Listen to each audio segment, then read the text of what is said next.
আসসালামু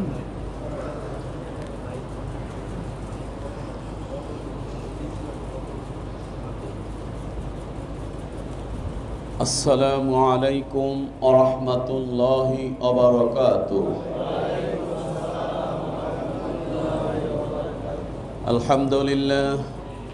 আলহামদুলিল্লাহি ওয়াসসালাতু ওয়াসসালামু আলা রাসূলিল্লাহি তাআলা, আম্মা বা'দ। আল্লাহুম্মা সাল্লি আলা মুহাম্মাদিন ওয়া আলা আলি মুহাম্মাদ কামা সাল্লাইতা আলা ইব্রাহিম ওয়া আলা আলি ইব্রাহিম ইন্নাকা হামিদুম মাজিদ। আল্লাহুম্মা বারিক আলা মুহাম্মাদিন ওয়া আলা আলি মুহাম্মাদ কামা বারাকতা আলা ইব্রাহিম ওয়া আলা আলি ইব্রাহিম ইন্নাকা হামিদুম মাজিদ। আলহামদুলিল্লাহ, মহান আল্লাহ তাআলার দরবারে কোটি কোটি শুকর যে মহান রব্বুল আলামিন আমাদেরকে রবিউল আউয়াল মাসের শেষ জুমা 28শে রবিউল আউয়াল 5 নভেম্বর 2021 সাল 20 কার্তিক 1428 বাংলা চাঁদনী চক মার্কেট জামে মসজিদে জুমার নামাজ পড়ার উদ্দেশ্যে একত্রিত হওয়ার তৌফিক দিয়েছেন সে মহান আল্লাহ তাআলার দরবারে শুকরিয়াতান বলি আলহামদুলিল্লাহ। আজকে রবিউল আউয়াল মাসের যেহেতু শেষ জুমা, আমাদের খুতবার আলোচ্য বিষয় হচ্ছে আল ফারকু বাইনাদ্দীনিল ইসলাম ওয়া বাইনাদ্দীনি উখরা, অর্থাৎ ইসলাম ধর্ম এবং অন্যান্য ধর্মের মধ্যে যে পার্থক্য, বিশেষ করে ফি জু ই সূরাতুল কাফিরুন, সূরাতুল কাফিরুনের ভিতরে আল্লাহ তাআলা আমাদেরকে ইসলাম সম্পর্কে যে পরিপূর্ণ ধারণা দিয়েছেন এ বিষয়ে আমি আপনাদের সামনে আলোকপাত করব। আমা তৌফিকি ইল্লা বিল্লাহ। প্রথমেই বলে নেওয়া দরকার সূরাতুল কাফিরুন, এই সূরাটি সরাসরি কাফেরদেরকে লক্ষ্য করে আল্লাহ বলছেন। 4 কুল আমরা বলে থাকি, সূরাতুল কাফিরুন, সূরাতুল ইখলাস, সূরাতুল ফালাক, সূরাতুন নাস। তার ভিতরে সূরাতুল কাফিরুন, আমরা কেউ কেউ সূরাতুল কাফিরুনের উপর একটু বিরক্ত আছি, যেহেতু কাফেরদের নামে এই সূরাটি, এজন্য অনেক সময় এই সূরা কেউ পড়তে পছন্দ কম করে, বলি নাউজুবিল্লাহ। কোরআনুল কারিমে ফিরাউনের নাম আসছে, আবু লাহাবের নাম আসছে। যেহেতু কোরআনের আয়াত, কোরআনের যেহেতু শব্দ, ফেরাউনের নাম নিলেও 1 অক্ষরে কয় নেকি হবে? 10 নেকি হবে। ফেরাউনের নাম নিলেও কোরআনের আয়াত হিসেবে, এমনি স্বাভাবিক অবস্থায় নয়। কাফিরুন, এই কাফিরুন শব্দটাও যদি কেউ বলে, এখানে যতগুলো অক্ষর আছে প্রত্যেক অক্ষরের বিনিময়ে 10টি করে নেকি কে দিবেন? আল্লাহ দিবেন। সূরাতুল কাফিরুন এটা একটা মর্যাদাবান সূরা। রাসূলুল্লাহ সাল্লাল্লাহু আলাইহি ওয়াসাল্লাম তাওয়াফ শেষে তিনি যে ওয়াজিবুত তাওয়াফ 2 রাকাত নামাজ আদায় করেছেন তাওয়াফের পরে, সেখানে সাহাবায়ে কেরাম উল্লেখ করেছেন, এখানে মুসলিম শরীফের অনেকগুলো হাদিস রয়েছে, 1218 নং হাদিস মুসলিম শরীফের। সেখানে এসেছে আল্লাহ রাসূল সাল্লাল্লাহু আলাইহি ওয়াসাল্লাম তাওয়াফ শেষে সূরাতুল কাফিরুন এবং সূরাতুল ইখলাস দিয়ে ওয়াজিবুত তাওয়াফ আদায় করেছেন, বলি আলহামদুলিল্লাহ। তেমনিভাবে ফরজের আগে যে 2 রাকাত সুন্নাত এবং মাগরিবের পরে যে 2 রাকাত সুন্নাত, সাহাবায়ে কেরাম আল্লাহর রাসূলকে সর্বদাই ফলো করার চেষ্টা করতেন, যে আস্তে আস্তে হুজুর কোন সূরাটি পড়ে একটু শুনি। একজন সাহাবী বলছেন, আমি 40 বারেরও বেশি আল্লাহর রাসূলকে এরকম ফলো করেছি যে ফজরের আগের যে 2 রাকাত সুন্নাত আল্লাহর রাসূল কোন কোন সূরা দিয়ে পড়ে, কারণ এটা তো আস্তে আস্তে পড়া হয়। তা আমি শুনেছি আল্লাহর রাসূলকে 40 বারেরও বেশি আমি শুনেছি আল্লাহর রাসূল সাল্লাল্লাহু আলাইহি ওয়াসাল্লাম ফজরের আগের 2 রাকাত সুন্নাত এবং মাগরিবের পরের 2 রাকাত সুন্নাত সূরাতুল কাফিরুন এবং সূরাতুল ইখলাস দিয়ে আদায় করেছেন, বলি আলহামদুলিল্লাহ। তেমনিভাবে আল্লাহ রসুল সাল্লাল্লাহু আলাইহি ওয়াসাল্লামের কাছে একজন সাহাবী আসলেন, নতুন সাহাবী, যে হুজুর ঘুমানোর আগে আমাকে একটা আমল দিন, ঘুমানোর আগে যেই দোয়াটা পড়ে আমি ঘুমিয়ে যাব। আল্লাহ রসুল সাল্লাল্লাহু আলাইহি ওয়াসাল্লাম বললেন, কুল সূরাতুল কাফিরুন, তুমি সূরাতুল কাফিরুন পড়া ঘুমিয়ে যাও, কারণ এটা হলো শিরক থেকে বাঁচার একটা মুক্তিপত্র। এখানে শিরক থেকে মুসলমান যে সে শিরক মুক্ত, শিরককে কোনোভাবে যে সে প্রশ্রয় দেয় না, এই সূরাতুল কাফিরুন হলো শিরক থেকে বাঁচার একটা মুক্তিপত্র, বলি আলহামদুলিল্লাহ। আমরা সূরাতুল ইখলাস সম্পর্কে জানি, কোরআনুল কারীমের 1/3 অংশ, 3 ভাগের 1 ভাগ। এটা আমরা জানি কিনা বলেন? আমাদের জানা আছে। এজন্য 3 বার সূরা ইখলাস যদি কেউ তেলাওয়াত করে তাহলে কয় খতম কোরআন শরীফের সওয়াব হয়? 1 খতম। কোনো সন্দেহ আছে? এটা সহিহ হাদিস। তেমনিভাবে সূরাতুল কাফিরুনের ব্যাপারে তিরমিজি শরীফের হাদিস ইবনে কাসির রাহিমাহুল্লাহ তাআলা উল্লেখ করেছেন, তিরমিজির 2893 নং হাদিস, যে আল্লাহ রসুল বলেছেন সূরাতুল কাফিরুন হলো কোরআনুল কারীমের 1/4 অংশ। অর্থাৎ কেউ যদি 4 বার সূরাতুল কাফিরুন তেলাওয়াত করে আল্লাহ তাআলা তাকে 1 খতম কোরআন শরীফের সওয়াব দিবেন, বলি আলহামদুলিল্লাহ। এ হলো ফজিলাতের দিক থেকে সূরাতুল কাফিরুন। সহিহ হাদিস, আমি আপনাদের সামনে যে হাদিসগুলো তেলাওয়াত করেছি সহিহ হাদিস, আমি যাচাই করে হাদিসগুলো আপনাদের সামনে বর্ণনা করেছি। এখন আমার আলোচ্য বিষয় আল ফারকু বাইনাদ্দীনিল ইসলাম অফারকু বাইনাদ্দীনি উখরা, দ্বীন ইসলাম এবং অন্য ধর্মের মধ্যে পার্থক্য কি, এ বিষয়ে আমি আলোকপাত করতে চাচ্ছি সূরাতুল কাফিরুনের আলোকে। প্রথমত বোঝা দরকার দ্বীন ইসলাম কি।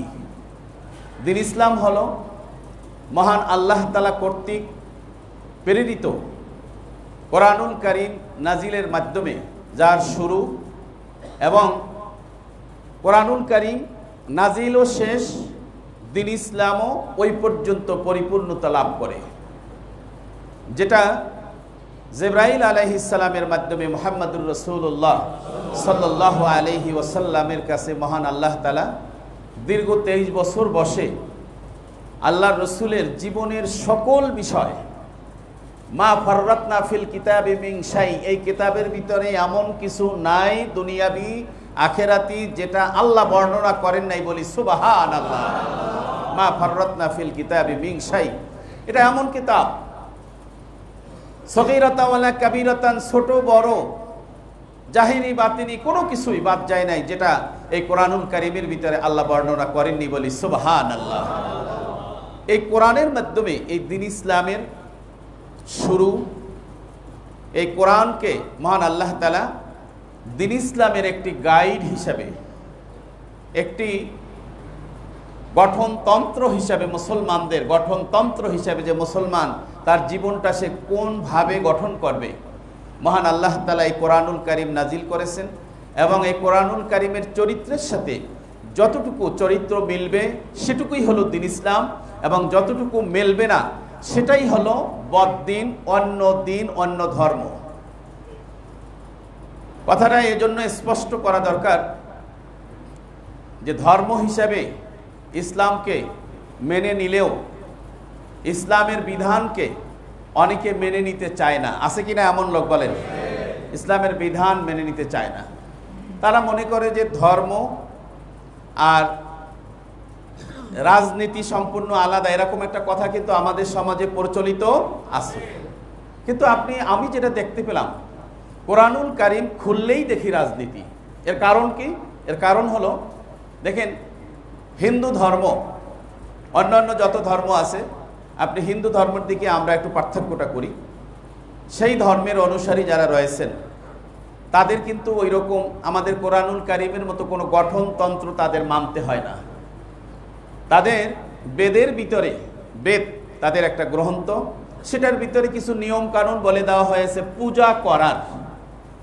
ধরেন পূজা মানে ইবাদত, আমরা কিছুক্ষণের জন্য আমরা মেনে নিলাম, অর্থাৎ এই পূজাগুলো কিভাবে করবে, কোন জায়গায় বেলপাতা লাগবে, কোন জায়গায় ঠাকুরের কি দিতে হবে, কোন সময় কুমারী পূজা হবে, সরস্বতী পূজা হবে, দুর্গা পূজা হবে, এগুলির বর্ণনা, অর্থাৎ এবাদতের সাইডের বর্ণনা।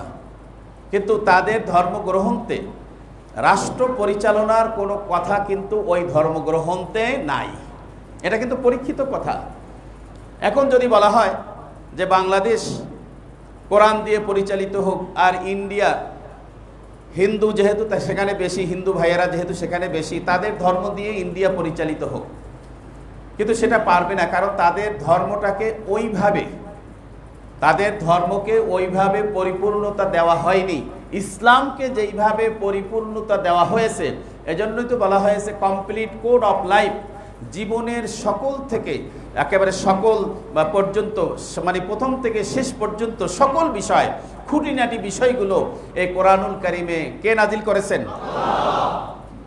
অর্থাৎ কথাটা আমি এটাই বোঝাতে চেয়েছি যে ইসলাম ধর্মকে আল্লাহ তাআলা মুসলমানদেরকে যে গঠনতন্ত্র দিয়েছেন, এই গঠনতন্ত্র দিয়ে পৃথিবী শাসন করা সম্ভব। আল্লাহ তাআলা ওইভাবেই নাজিল করেছেন। 6236 বলেন, 6666 আয়াত বলেন, এর ভিতরে 500 আয়াত আছে আহকাম। আহকাম হলো সংবিধান, যার দ্বারা থানাগুলো চলবে, কোর্ট চলবে। 500 আয়াত আছে, বলি সুবহানাল্লাহ। এই চর্চাগুলো আমরা করি না, আমাদেরকে কোণঠাসা করে রাখা হয়েছে, এবং এগুলি বললে বিভিন্ন ধরনের হাবিজাবি কথা বলে, মুসলমানরাও না বুঝে বলে কিনা বলেন? মাদ্রাসার ছেলেরা ইউনিভার্সিটিতে খ ইউনিটে প্রথম হয়েছে, এতে কিছু মানুষের চুলকানি শুরু হয়ে গেছে, আছে কিনা এমন? মানে তারা ইসলামকে মেনে নিতেই চায় না, অথচ উনি নিজেও কিন্তু একজন মুসলমানের সন্তান, এবং 60% মুসলমান সন্তান ইউনিভার্সিটিতে চান্স পাচ্ছে। ওনারাই বলতেছে ইউনিভার্সিটিটা মনে হচ্ছে এরা যেন উচ্চতার একটা বিদ্যালয় হয়ে যাচ্ছে, মানে উচ্চতার একটা মাদ্রাসা হয়ে যাচ্ছে, হাই মাদ্রাসা হয়ে যাচ্ছে। জোরে সোরে বলি নাউজুবিল্লাহ।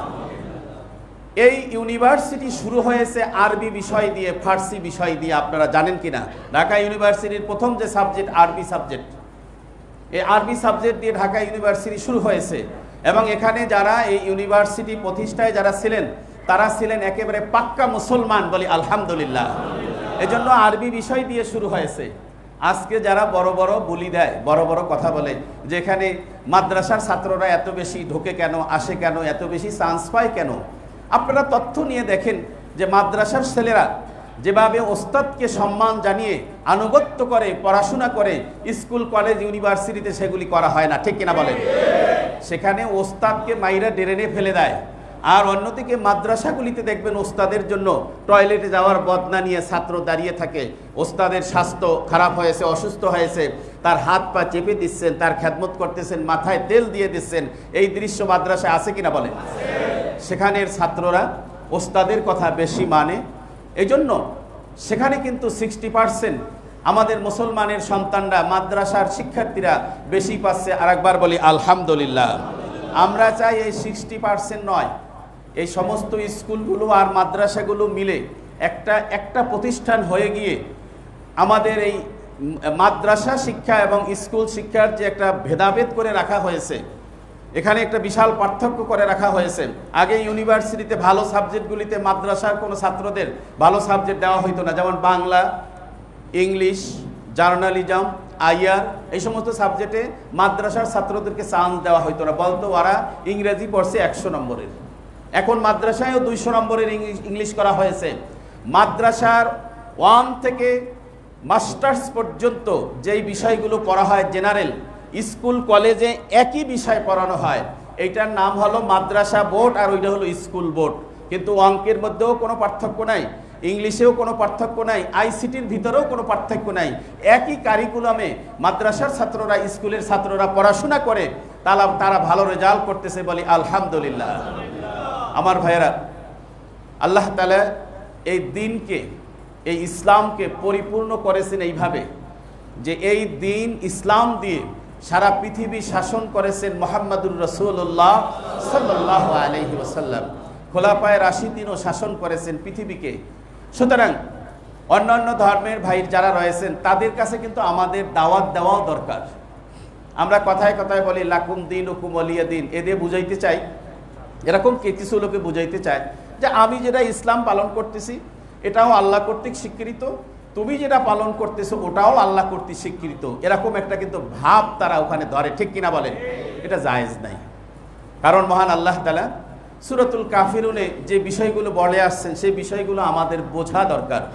কুল ইয়া আইয়ুহাল কাফিরুন লা আ'বুদু মা তা'বুদুন, হে কাফেরেরা, হে নবী আপনি কাফেরদেরকে বলে দিন লা আ'বুদু মা তা'বুদুন, তোমরা যার ইবাদত করো আমি তার ইবাদত করি না। তাহলে দেখেন ইবাদতে পার্থক্য, ইবাদত করি না ইবাদত না, তোমাদেরকে আমরা সহানুভূতি দেখাবো, এটা আমাদের ঈমানি দায়িত্ব। তোমরা তোমাদের ধর্ম পালন করতে পারো, কিন্তু ইসলামের দাওয়াত তোমাদের কাছেও পৌঁছে দেওয়া এটাও আমাদের ঈমানি দায়িত্ব, ঠিক কিনা বলেন?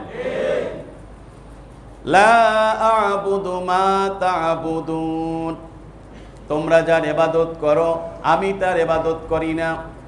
ওয়ালা আনতুম আবিদুনা মা আ'বুদ, আবার বলতেছেন আল্লাহ তাআলা ওয়ালা আনতুম আবিদুন মা আ'বুদ, আর তোমরাও তার ইবাদত করো না আমি যার ইবাদত করি। ঘুরে ফিরে কথা কিন্তু একই, অর্থাৎ এখানে স্পষ্ট করা হয়েছে যে ইবাদতের পার্থক্য, দিন ইসলামের পার্থক্য রয়েছে, তোমার দিন আর আমার দিনের মধ্যে বিশাল একটা পার্থক্য রয়েছে। এমন যেন না হয় যে আমরা বলি আমরা আল্লাহকে পূজা করি আর তারা আল্লাহকে আল্লাহ না বলে তারা দেবতা বলে থাকেন বা এরকম, এটা যেন না হয়। কারণ আল্লাহ আর দেবতা কি এক জিনিস? দেবতা এক জিনিস না, কারণ তারা তো অনেক দেবতা মানে। আমরা আমাদের সৃষ্টিকর্তা কয়জন মানি? একজন মানি। আমরা সৃষ্টিকর্তা একজন মানি। এখানেই কিন্তু বিশাল একটা পার্থক্য আমাদেরকে মনে রাখতে হবে। লা আ'বুদু মা তা'বুদুন, তোমরা যার ইবাদত করো আমি তার ইবাদত করি না। ওয়ালা আনা আবিদুম মা আবাদতুম, তোমরা যার ইবাদত করো আমি তার ইবাদতকারী নই, আমি তার ইবাদতকারী না।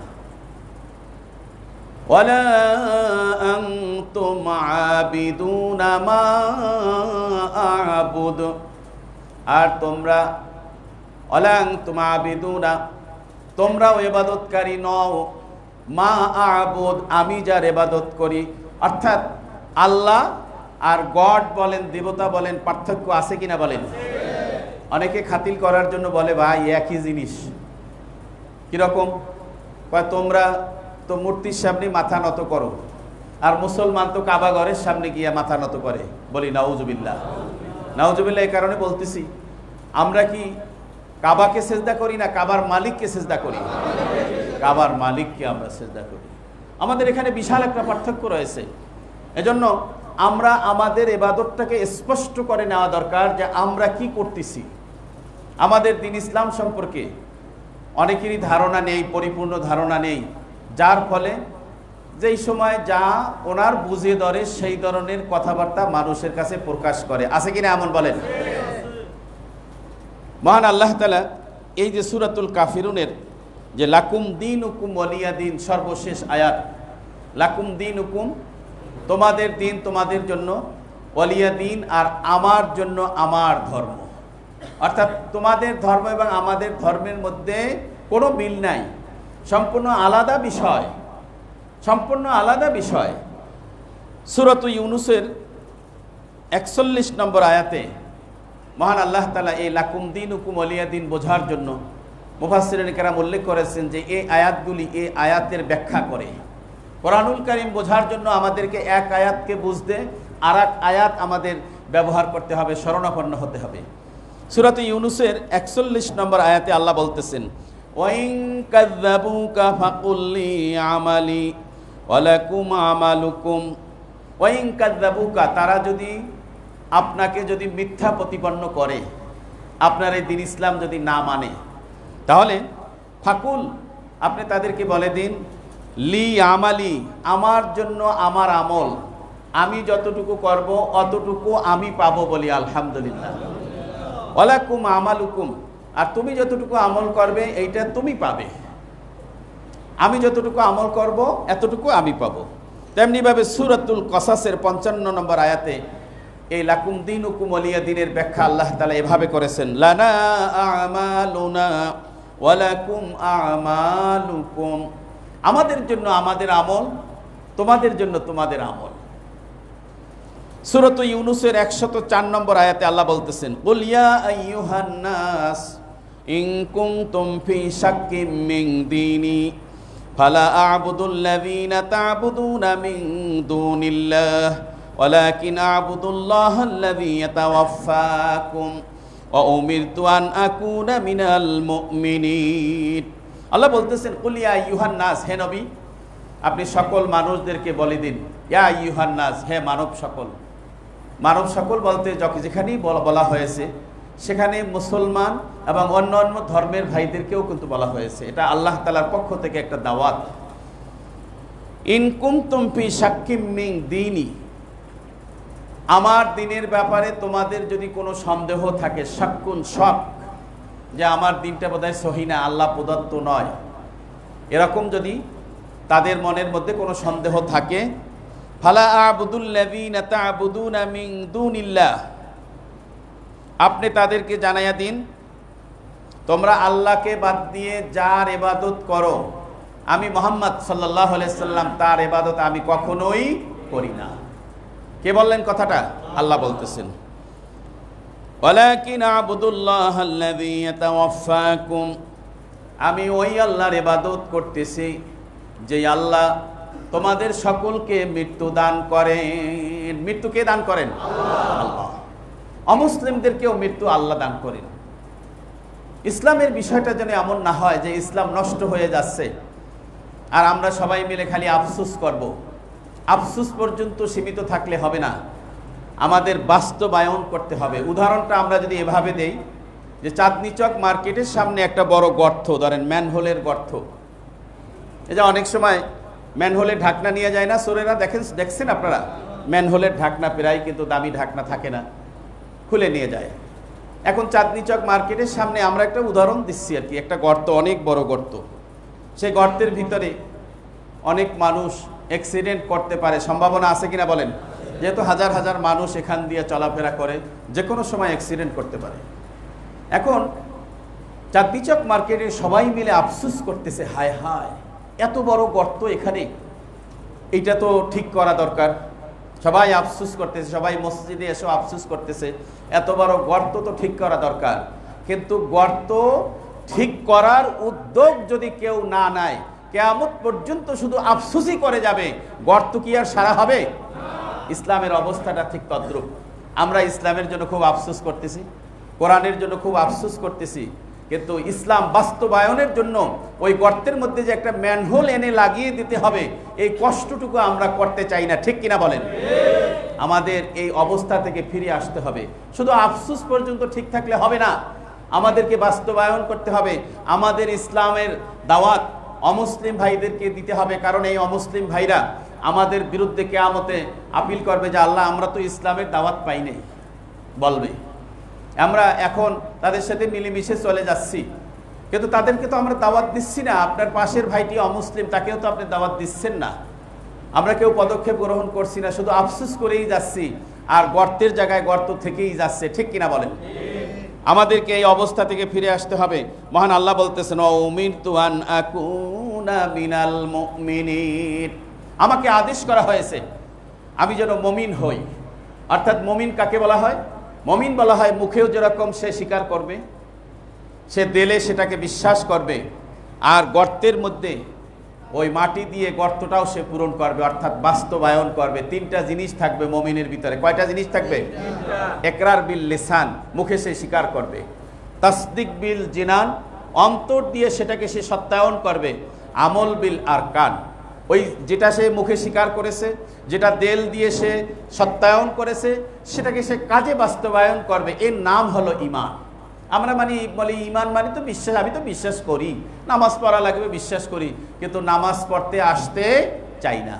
আবার ফজরের নামাজ পড়তে হবে, সবাই আমরা ফরজ মনে করি কিনা বলেন? ফজরের নামাজ ফজরের নামাজ কি সুন্নাত না নফল না ফরজ? সবাই আমরা ফরজ মনে করি, কিন্তু ফজরের নামাজ একটু ঘুম নষ্ট করে যে জামাতের সাথে পড়তে হবে, এই পদক্ষেপটা আমরা নিতে রাজি না। ঠিক কিনা বলেন? আমরা খুব দিনের জন্য আমরা খুব কাঁদি, চোখের পানি ফেলি, কিন্তু কষ্ট করে তাহাজ্জুদের নামাজ পড়া। আল্লাহ রসুল সালাত পড়তে পড়তে তার পা মুবারক ফুলে যেতেন। রসুলের সিরাত, আজকে এই সিরাতুন নবীর এই মাস, রসুলের সিরাত আমরা কি গ্রহণ করছি? খালি মধু খাওয়া, কদু খাওয়া আর কাইলুলা কারা ঘুমানো। হ্যাঁ, এই সুন্নাতগুলো আমরা নিচ্ছি, কিন্তু গভীর রাতে শীতের মধ্যে উঠে তাহাজ্জুদের নামাজ পড়া, তাহাজ্জুদের মাধ্যমে বান্দা আর আল্লাহর ভিতরে একটা সম্পর্ক তৈরি হয়ে যাওয়া, এই সুন্নাতটা আমরা ভুলে গেছি। ঠিক কিনা বলেন? আমাদেরকে এই ভুল থেকে ফিরে আসতে হবে। রাজি আছি তো সবাই? মহান আল্লাহ তাআলা বলতেছেন সূরাতুশ শুআরা, এখানে 216 নম্বর আয়াতে এই লাকুম দীনুকুম ওয়ালিয়া দিন বোঝার জন্য আল্লাহ বলছেন, ফাইনা আসাউকা ফাকুল ইন্নী বারিউম মিম্মা তা'মালুন।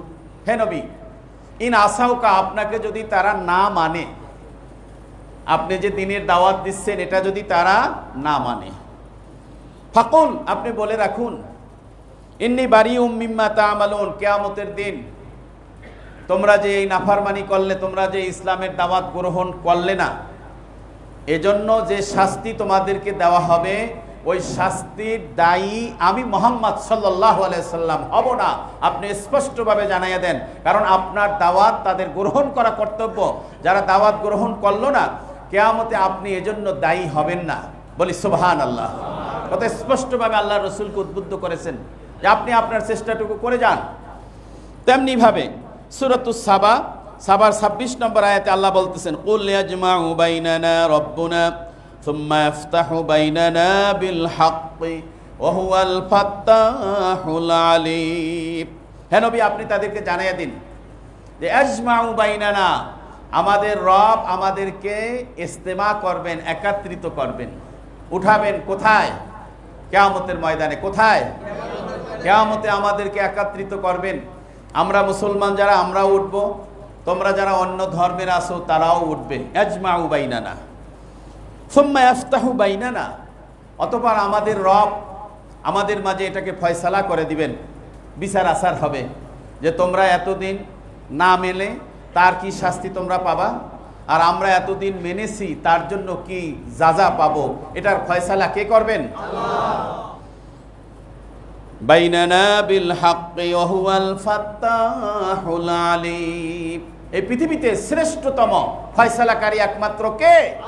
আল্লাহ। আল্লাহ বলতেছেন হুয়াল ফাত্তাহুল আলিম, সবচেয়ে ফয়সালাকারী, শ্রেষ্ঠ ফয়সালাকারী আল্লাহ ছাড়া আর কেউ নয়, এবং আলিম, সবচেয়ে বেশি জাননেওয়ালা আল্লাহ ছাড়া আর কেউ নেই।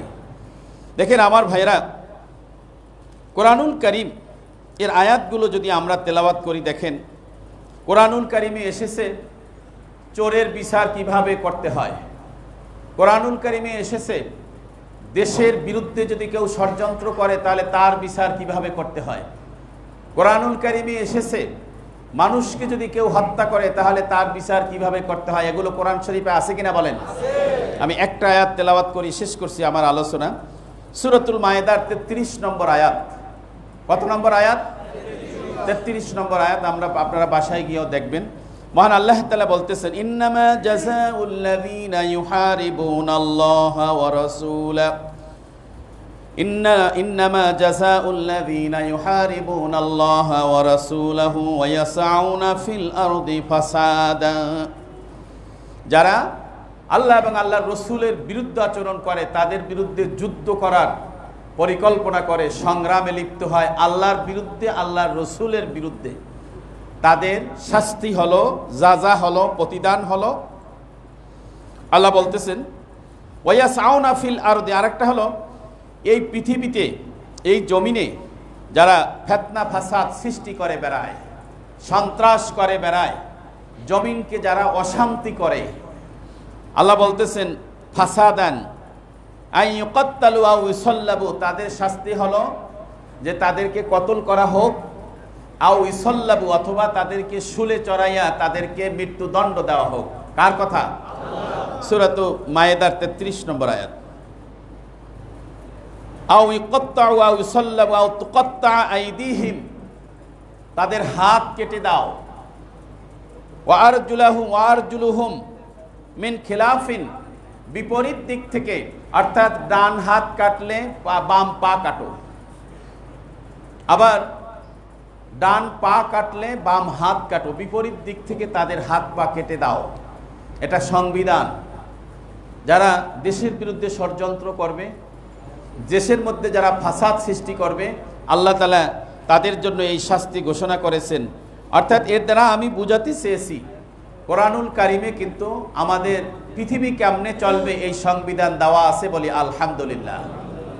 এখন কোরআন থেকে আমাদেরকে দূরে কিভাবে সরিয়ে রাখা যায়, এজন্য নাস্তিক মোরতাদরা মিলে বিভিন্ন সময় বিভিন্ন বিবৃতি দিয়ে মুসলমানদেরকে কোরআন থেকে দূরে সরিয়ে রাখতে চায়, ঠিক কিনা বলেন?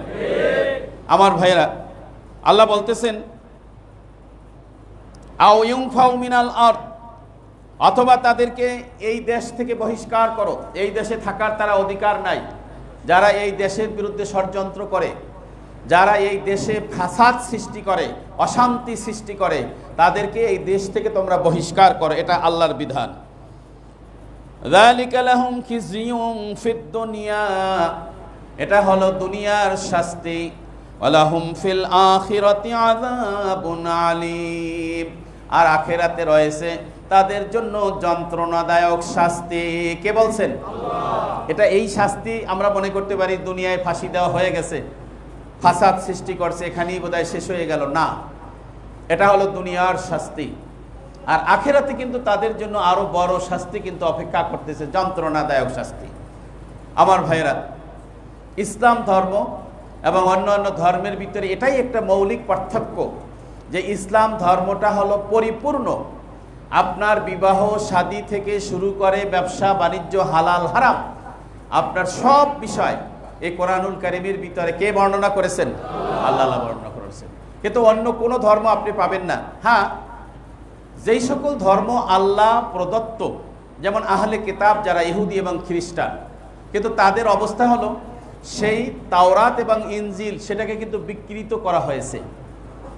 সেই জমানার তাওরাত আর সেই জমানার ইনজিল কিন্তু জাবুর কিন্তু এখন নেই, সেটাকে আল্লাহ বলছেন যে তাহরিফ করা হয়েছে। তাহরিফ মানে ইচ্ছা মতো পরিবর্তন করা হয়েছে। যাদের ক্ষমতা ছিল তারা নতুন নতুন তাওরাত লিখেছে, নতুন নতুন ইনজিল লিখেছে, নতুন নতুন জাবুর লিখেছে।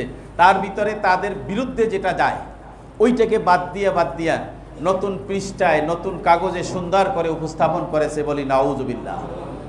কিন্তু কোরআনুল কারীমকে কিয়ামত পর্যন্ত পারবে না, এই গ্যারান্টি কে দিয়েছেন? আল্লাহ। কোরআনুল কারীমকে যে কেউ তাহরিফ করবে এইরকম ক্ষমতা কেউ রাখে না, আল্লাহ কাউকে দেন নেই যে কোরআনের মধ্যে পরিবর্তন করবে, সেটা সে ধরা পড়ে যাবে, কোনোভাবে সম্ভব না। সুতরাং ইসলাম যে পরিপূর্ণ জীবন ব্যবস্থা, কোরআন যে একটি পরিপূর্ণ জীবন ব্যবস্থার নাম, একটা সংবিধানের নাম, এটা আমাদের নিজেদেরকেও বোঝা দরকার এবং আমাদের অমুসলিম ভাই যারা আছে তাদেরকেও এই দাওয়াত আমাদের দেওয়া দরকার। আমি যদি আমার ধর্ম সম্পর্কে না জানি তাহলে আমি কি মানুষের কাছে দাওয়াত দিতে পারবো? আমাদের মধ্যে অনেকেই আছে আমরা কোরআন শরীফই পড়তে জানি না, আছে কিনা এমন? আর এমন অবস্থায় আছি যে শেখারও কোনো মানসিকতা রাখি না যে কোরআনুল কারীম শিখবো, বলি নাউজুবিল্লাহ। আমাদের এই দুর্দশা আমাদের জন্যই কিন্তু হইতেছে। কোরআন যেখানে পড়তে পারি না, কোরআনের অর্থ বুঝি না, কোরআনের একটা শব্দ বুঝি না। যেখানে বলা হয়েছে 300 সাড়ে 300 শব্দ যদি কেউ কোরআনুল কারীমের শিখে, 300 থেকে 350, তাহলে 60% অর্থ ওই বান্দা বান্দি বুঝতে পারবেন, বলি আলহামদুলিল্লাহ। এই 300 সাড়ে 300 শব্দ যদি, অর্থাৎ কমন কিছু শব্দ আছে, এই কমন 300 থেকে 350 শব্দ যদি কোনো আল্লাহর বান্দা বান্দি শিখেন, তাহলে উনি কোরআনুল কারীমের 60% উনি বুঝতে পারবেন যে এইটা তেলাওয়াত করতেছেন, এখানে এই ঘটনা, বলি আলহামদুলিল্লাহ। এটা কি খুব কঠিন কাজ? এটা কঠিন কাজ নয়। আমরা কত কাজ আমরা করেছি, কত কঠিন কঠিন বিষয় আমরা করেছি। 300 শব্দ মুখস্থ করা কি খুব কঠিন কাজ? কঠিন কাজ না। আর এখন আল্লাহ তাআলা আমাদেরকে যে নেয়ামত দিয়েছেন, মোবাইলের মাধ্যমেও আমরা এটা সার্চ দিয়ে বের করতে পারি। মোবাইলটাকে আমরা নেয়ামত বানাই, এটাকে গজব বানাবো কেন? মোবাইলটাকে নেয়ামত বানিয়ে এই সমস্ত বিষয়গুলো আমরা এর মাধ্যমে আমরা শিখি, আমরা আমাদের সন্তানগুলোকে শিখি। যারা অপছন্দ করে যে ইউনিভার্সিটিতে 60% মাদ্রাসার ছাত্র যায়, তাতে আমাদের কিছু আসে যায়? বলেন, আমাদের কিছু আসে যায় না।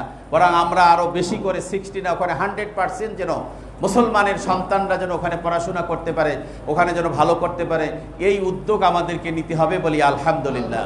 আল্লাহ আমাদের সকলকে এই কথা অনুযায়ী আমল করার তৌফিক দিন। আমিন। ওয়া আখিরু দাওয়ানা আনিল হামদুলিল্লাহি রাব্বিল আলামিন। আল্লাহর ঘর মসজিদের জন্য দান বাক্সগুলো ছেড়ে দিন।